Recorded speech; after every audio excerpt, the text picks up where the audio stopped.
कहानी का नाम पुराना कुआं।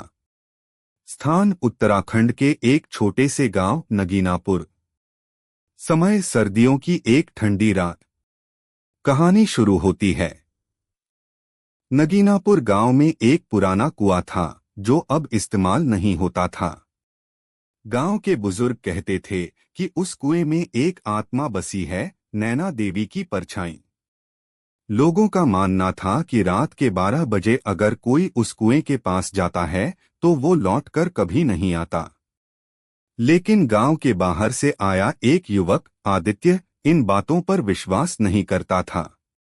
वह एक फोटोग्राफर था और अपने YouTube चैनल के लिए गांवों की प्राचीन कहानियों पर डॉक्यूमेंट्री बना रहा था। जब उसने कुएं की कहानी सुनी तो वो और भी ज्यादा उत्साहित हो गया। उसने ठान लिया कि वो रात 12 बजे कैमरा लेकर वहां जाएगा और सब कुछ रिकॉर्ड करेगा। रात का वक्त। आदित्य अपने कैमरे के साथ कुएं के पास पहुंचा। हवा ठंडी और सन्नाटा घना था। दूर कहीं उल्लू की आवाज गूंज रही थी। उसने कैमरा चालू किया और बोलना शुरू किया। मैं इस वक्त उस पुराने कुएं के पास हूं जिसके बारे में कहा जाता है कि इसमें आत्मा बसी है। चलिए देखते हैं सच्चाई क्या है। जैसे ही उसने कुएं में झांका, उसे अंदर से किसी के रोने की आवाज सुनाई दी। कौन है वहां? आदित्य चिल्लाया। अचानक कुएं से एक ठंडी हवा निकली और उसका कैमरा अपने आप जमीन पर गिर गया।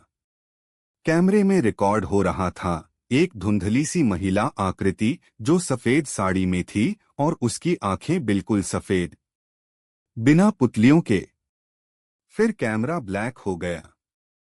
अगली सुबह गांव वालों ने कुएं के पास आदित्य का कैमरा और जूते देखे, लेकिन आदित्य का कोई नामो निशान नहीं था।